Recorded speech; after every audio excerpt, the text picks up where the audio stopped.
Hi, my name is Dr. Stephen Cutchins, and I serve as the Executive Director of Truth That Matters, the Center for Innovative Training here at Southern Evangelical Seminary. And I want to take a moment and thank all of you who have joined us during this 21 days of prayer. This journey has led us to reflect on passages of the Scripture and to hear some incredible stories from all kinds of different people all around the world. And we're praying specifically that you were both encouraged and challenged by this resource in our time together in prayer.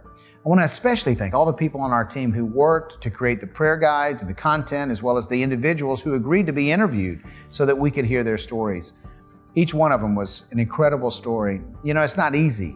It's not an easy thing to do when you share your story. It often requires vulnerability and courage, and these folks really stepped up to the plate. And each of these stories that you read or heard were from real people. Let me remind you, these are real people who have navigated real challenges in life and in family and even in ministry. So we're thankful for their investment in the lives of those who serve on a daily basis and in the lives of all of us who participated in the 21 days of prayer journey together this fall. And our team, by the way, is intentionally placing this 21 day of prayer campaign during the month of September, as we're now just days away from our next big event, our annual Apologetics Conference.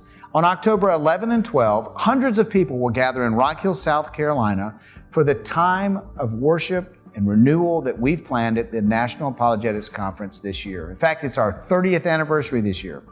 And the best part is it's not too late to get registered for the conference. So as you read in many of the testimonies from the prayer guide, this year's conference, as with previous years, has been an instrumental part of so many people's faith journey. And we're amazed year after year by how God moves through each aspect of the conference in ways that we can't even plan or anticipate.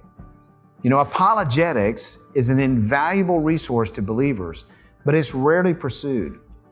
But we need to love people enough to answer their hard questions about our faith. And when we take steps toward learning apologetics and learning how to defend our faith, we begin to understand the reason for why we believe what we do. As a result, we're emboldened to share the gospel with our neighbors and our loved ones, those that are close to us but far from God. And our faith is deepened and strengthened as we obtained evidence-based facts about Christianity. So join us this year. This is your invitation to join us at the annual Apologetics Conference and leave with a new friendship, a fresh energy to serve in your context back home as we attend together and get the resources we need, again, to love people enough to answer their hard questions, the people that are close to you and perhaps far from God. We look forward to seeing you there this year as we celebrate our 30th anniversary of the National Apologetics Conference.